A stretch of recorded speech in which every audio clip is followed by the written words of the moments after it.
So before receiving my autism diagnosis, it felt like I was just trying to survive. Like I was just trying to keep my head above water. And I honestly realize now what was going on, which was autistic burnout. Like I was so fatigued and so exhausted and so drained. And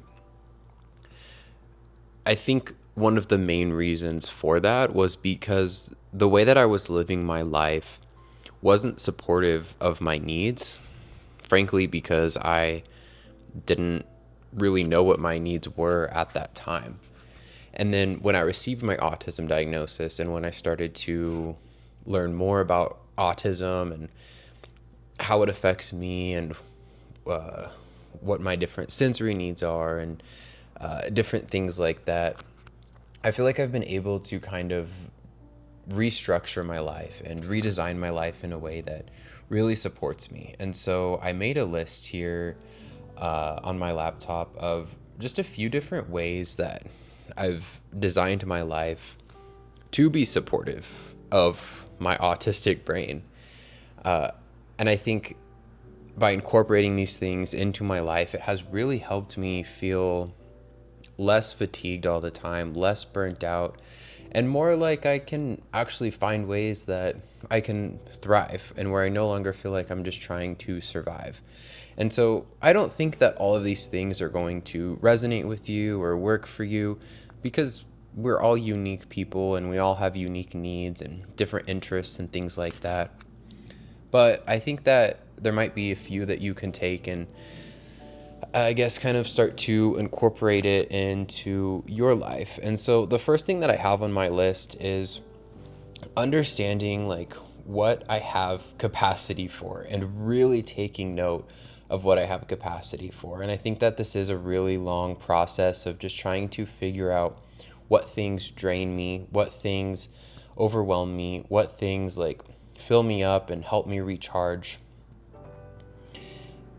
And you're not going to have it all figured out at first. I think that it will take a lot of time and start to kind of like understanding your cues for when you feel overstimulated and things like that. And one of the things that goes along with this is also really making sure that if it's a day where I don't really have as much capacity as I wish I did, or as other people wish I did, is to start setting boundaries. Setting boundaries with myself, understanding that I might have to take a step back from how productive I want to be today, pausing with like my routine if I really need to like focus on resting and allowing myself the rest that I need in order to recharge, and then also setting boundaries with other people, letting them know that I'm sorry, I'm not going to make it tonight. I'm feeling tired or I'm feeling exhausted or I don't have capacity to socialize.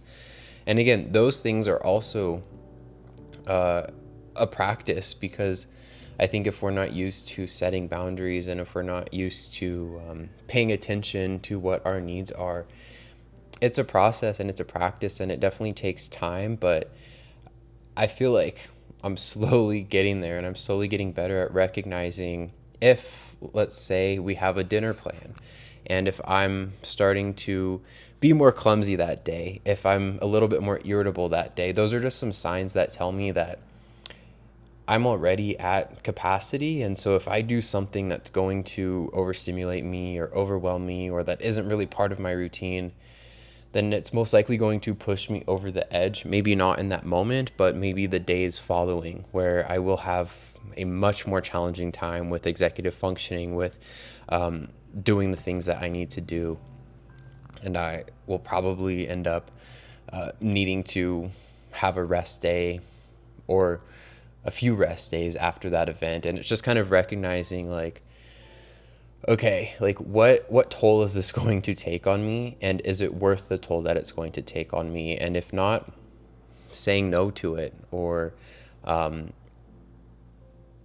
like, and it's hard because like a lot of people won't understand this, and it might feel like you need to over explain yourself when really like it's a practice of like being firm with that boundary and just understanding that this is what's best for me. If I don't do this, then it will in fact be detrimental to my well-being and my mental health, and just really honoring those needs. So taking note what I have capacity for, and then going along with that, setting boundaries if I need to, in order to not push myself to the point where I crash for a few days. So the next thing that I've done to design a life to support me is really making sure that the routine that I follow also allows me breaks, ways to regulate, ways to cope, etc.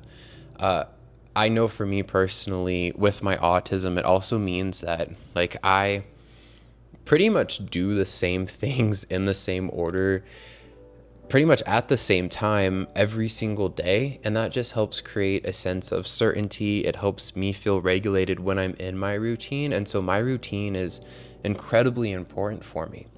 And there was a time where my routine was not really supportive of my mental health, and it wasn't really supportive of my autism. And even though I felt like I needed to be in my routine every day, being in my routine still left me feeling drained and tired and exhausted. And so in my routine, I've been able to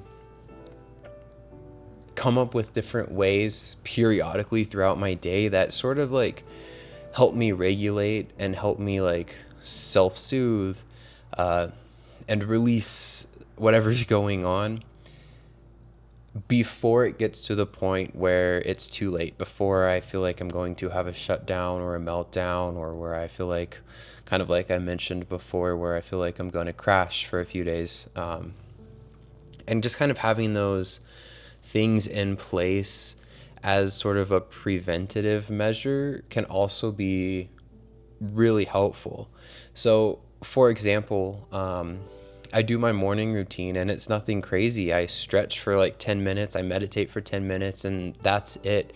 But by doing that simple part of my morning, it really helps me understand what's going on in my body. It helps me connect with my body and my mind, and it helps just give me a little bit more space for whatever the day brings on. And then I will do my work. I'm self-employed. I work from home. I'll work for a little bit, and then maybe I'll need to step outside for some fresh air. So I'll make sure that I schedule that into my routine. And then later in the day, early afternoon, I will move my body, which for most days means going to the gym and exercising that way. For other days, it might be just taking Tucker outside for a walk. And then in the evening, I make sure that I allow myself a little bit of downtime to just scroll on TikTok, or to indulge in some interesting YouTube videos and things like that. And just kind of like incorporating these ways that kind of go along with my special interests, things that help me cope and help me regulate into my routine. So it's already scheduled, it's already what I expect. It's really helpful because it's kind of like a checkpoint throughout the day to make sure that I'm not getting too overwhelmed, or I'm not getting too overstimulated. And that kind of leads me to the next point, which might not be suitable for everyone, but it's just something I want to share because it's definitely helped me, is creating a work schedule that works for me. I've been self-employed for quite a while now. Part of which included me doing like gig apps, so like Instacart and Uber Eats. And I'm at the point now where I no longer need to do that. I'm able to sustain myself completely on my own, which is a huge, huge, huge blessing that like I definitely don't take for granted. And of course, I put a lot of work in for many years in order to get to this point. But even if like you're not self-employed and you have to show up for a job every day, which I completely understand many people have to do, if there's any sort of way to make this work schedule work better for you, if you're able to choose your own hours, or like decide what shift you take. Maybe you do have more energy in the morning, or maybe you're not really a morning person and you need that time alone so you can schedule your shift later in the afternoon. For me, I have the most productive energy early in the morning. And so I've designed my schedule and my work schedule so that I get the majority of my work done in the morning. That's just when I have the most energy. That's when I feel the most creative. That's when I feel like I have the most capacity. And so that's also been really helpful for me. And also, one of the things too, like one of the reasons why I try to do my work in the morning is because I like to check things off my to-do list, and I don't like to have things on my to-do list in the afternoon when it's my time to just like wind down and relax. Not only does it help me feel accomplished, but it helps kind of put my mind at ease that, okay, I'm done with my responsibilities for the day. Now's the time for me to indulge in my special interests or do those activities that help me recharge and just help me feel good. So another way that I've designed my life to support me is by creating sensory friendly environments within my home.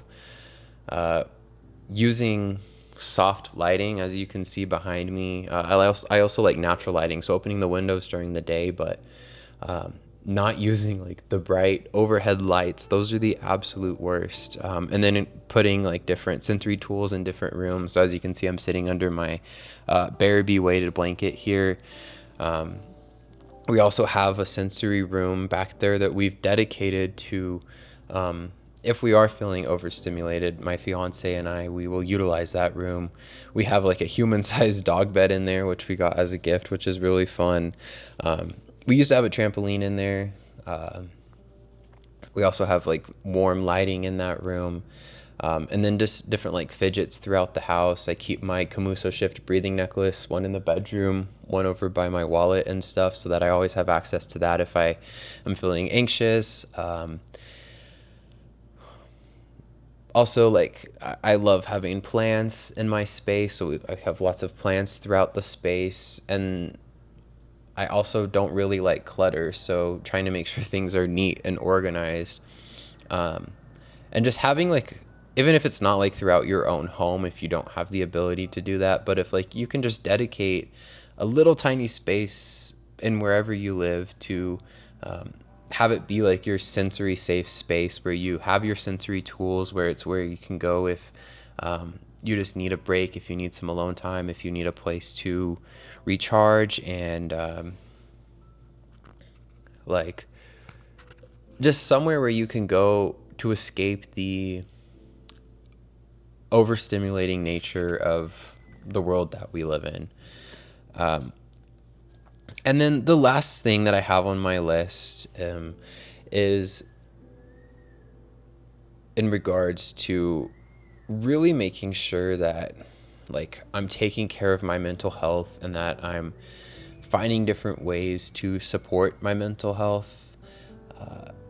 Being autistic, I also struggle a lot with anxiety, and I've struggled with anxiety my whole life. And it's really interesting, when I received my autism diagnosis, she also diagnosed me with generalized anxiety disorder, and she mentioned that without my autism, I probably wouldn't have the anxiety also. So a lot of my anxiety is because of my autism, because of my like rigid thinking style, my sensory overload, my constantly analyzing mind. And so that also includes seeking out like professional mental health care, like therapy, doing EMDR therapy for different traumas that I had related to my autism has also been really helpful for me. And so I think one of the most important things that we can do, especially if we might not have the capacity for anything else on this list, is to make sure that we are really taking care of our mental health, however that looks to us. It might be seeking out professional mental health care, like talking to a therapist, or like I mentioned, EMDR therapy, or any other forms of like trauma therapy. Or it might also be educating ourselves on our autism, understanding how our autism affects us, because I think that our mental health is so important, because we perceive the world through our minds. And if our minds are clouded, if we're really struggling in here, our reality is going to reflect that. And since working on a lot of these things that I've struggled with in therapy, of course, it didn't get rid of my autism, and that wasn't the goal. But what it did was it kind of cleared up some space in here. It allowed me to work through a lot of different anxieties that I had and obsessions that I had. And so now I do feel like I have just like slightly more capacity to deal with those things that my autism brings, which is, I think, one way why I've been able to really try to design a life that is supportive of me and my autism. And so this is just my list. I'm sure that you can think of things right now that you can do to support yourself and to support your life. And if you feel comfortable, I'd love if you can share some of those in the comments, just to let all of us know, and maybe they're things that we can incorporate into our lives as well. So thank you for watching.